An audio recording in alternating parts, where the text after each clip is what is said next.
அப்போது ஃபஸ்ட்டில் என்ன சொல்ல வருது அப்படின்னா, இப்போ நம்ம பார்க்கும்போதெல்லாம் ஃபஸ்ட்டு மேக்னெட்டிக் ஃப்ளக்ஸு இங்கே இன்க்ரீஸ் ஆச்சு, இஎம்எஃப் உருவாச்சு. மேக்னெட்டிக் ஃப்ளக்ஸு இன்க்ரீஸ் ஆகலை, டிக்ரீஸ் ஆகலை, இஎம்எஃப் 0வாக இருந்தது. அதுக்கப்புறம் மேக்னெட்டிக் ஃப்ளக்ஸு டிக்ரீஸ் ஆச்சு, இஎம்எஃப் உருவாச்சு. அப்போ நம்ம என்ன சொல்லலாம்னா, whenever magnetic flux with a coil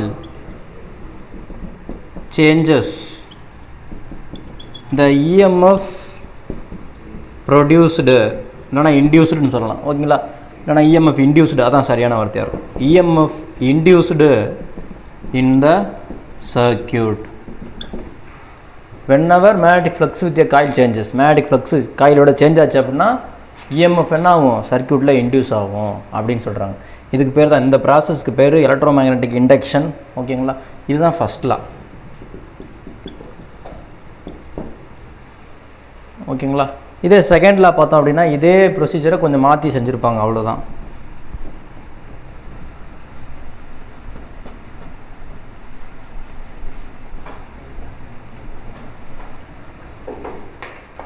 எப்படி அப்படின்னா, செகண்ட் லா,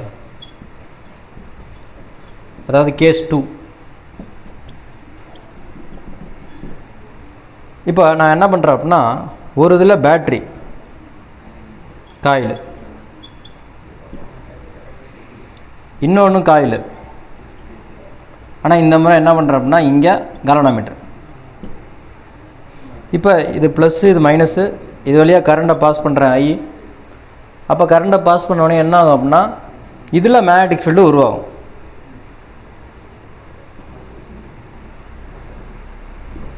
இந்த மேக்னெட்டிக் ஃபீல்டு போய் இதில் படும்.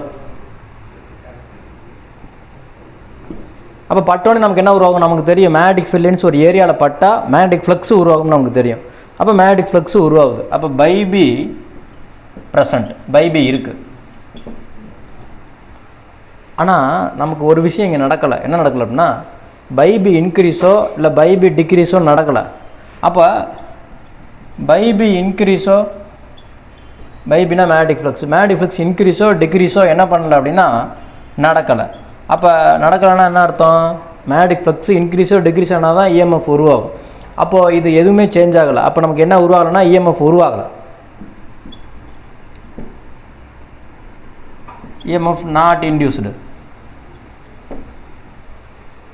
ஆனால் ஒரு விஷயம் நடக்குதுங்க. என்ன நடக்குது அப்படின்னா, இப்போ இங்கே நான் ஒரு சுவிட்ச் ஒன்று கனெக்ட் பண்ணுறேன்னு வச்சுக்கோங்க. இந்த சுவிட்சை ஃபஸ்ட்டு ஆன் பண்ணுறேன். ஆன் பண்ண உடனேயும் டக்குன்னு மேக்னெட்டிக் ஃபீல்டு உருவாகும், ஃப்ளக்ஸ் உருவாகும். அப்போ சடனாக ஃப்ளக்ஸ் என்ன ஆகும்னா இன்க்ரீஸ் ஆகுது. எப்படின்னா, இங்கே வந்து ஃபஸ்ட்டு இப்போ ஃப்ளக்ஸே படலைன்னு வச்சுக்கோங்க. இது மேலே வந்து மேக்னெட்டிக் ஃபீல்ட்ஸே படலை, நான் சுவிட்ச் போட்டனே படுது, அதுக்கப்புறம் கான்ஸ்டண்ட்டாக இருக்குது. அப்போ படும்போது திடீர்னு பார்த்தோம்னா ஒரு 0லேருந்து 50க்கு வருது, அப்புறம் 50லே இருக்குது. அப்புறம் ஆஃப் பண்ணும்போது திரும்ப மேக்னெட்டிக் ஃப்ளக்ஸ் என்ன ஆகுது, 0க்கு வருது. ஓகேங்களா? அப்போ என்ன அர்த்தம் அப்படின்னா, நம்ம சுவிட்சை ஆன் பண்ணோடனையும் மேக்னெட்டிக் ஃப்ளக்ஸ் இன்க்ரீசஸ், அப்புறம் கான்ஸ்டன்ட், அப்புறம் மாறாது. அதுக்கப்புறம் நம்ம ஏதாவது இண்டிவிஜுவலாக இன்க்ரீஸ் பண்ணால் தான் உண்டு. அப்போது சுவிட்சை ஆன் பண்ணோடனையும் ஃப்ளக்ஸ் இன்க்ரீசஸ், இஎம்எஃப் ப்ரொடியூஸ் ஆகுது. அப்போ நம்ம என்ன சொல்லலாம் அப்படின்னா,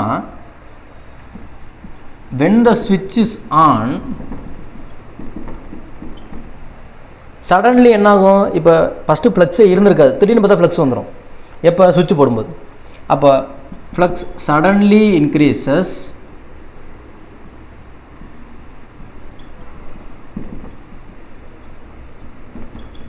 இஎம்எஃப் ப்ரொடியூஸ்டு, கலோனோமீட்டர் டிஃப்ளெக்ஷன் காமிக்கும். ஓகேங்களா? அதுக்கப்புறம் கலோனோமீட்டர் டிஃப்ளெக்ஷன் காமிக்காது. ஏன்னா அதுக்கப்புறம் வந்து இப்போ எவ்வளோ ஃபஸ்ட்டு நம்ம போடும்போது அந்த இது ஆன் பண்ணும்போது எவ்வளோ பட்டிருக்குதோ அதுதான் ரிமைன் ஆகும், மாறுறது. அப்போ நான் என்ன பண்ணுறேன் அப்படின்னா, அப்புறம் EMF 0 after some time EMF not induced. நான் சுவிட்சை ஆஃப் பண்ணுறேன். when the switch is off, சுவிட்ச் ஆஃப் பண்ணி எனக்கும் ஆல்ரெடி ஒரு 50 இருக்குன்னு வச்சுங்க, திடீர்னு அது எல்லாமே என்ன ஆயிரும், 0 ஆயிரும். அப்போ சுவிட்ச் is off, magnetic flux suddenly decreases.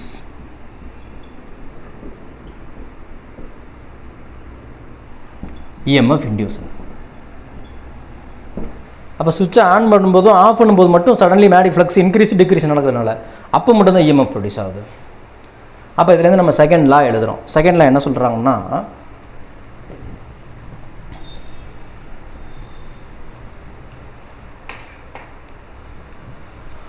the EMF remains in the circuit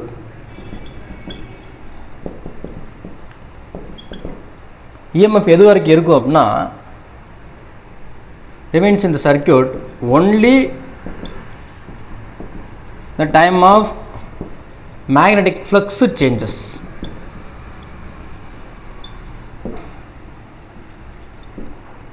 ரைட்டா? எவ்வளவு நேரம் மேக்னெட்டிக் ஃப்ளக்ஸ் சேஞ்ச் நடக்குதோ அவ்வளோ நேரம் தான் இஎம்எஃப் இருக்கும். 10 நிமிஷம் மேக்னெட்டிக் ஃப்ளக்ஸ் சேஞ்ச் ஆச்சுன்னா 10 நிமிஷம் இஎம்எஃப் இருக்கும். ஓகேங்களா? நான் ஸ்டேட்மெண்ட் நமக்கு புரியுற மாதிரி எழுதியிருக்கேன். ஆனால் லாவை பொறுத்த வரைக்கும் நீங்கள் புக்கில் என்ன ஸ்டேட்மெண்ட் இருக்கோ அதுதான் ஃபாலோ பண்ணணும். என்ன ஸ்டேட்மெண்ட் எழுதியிருக்கிறேன்? இஎம்எஃப் ரிமைன்ஸ் ஆகும். எவ்வளோ நேரம் ரிமைன்ஸ் ஆகும்? எவ்வளோ நேரம் மேக்னெட்டிக் ஃப்ளக்ஸ் சேஞ்ச் ஆகுதோ அவ்வளோ நேரம் ரிமைன்ஸ் ஆகும். ஓகேங்களா?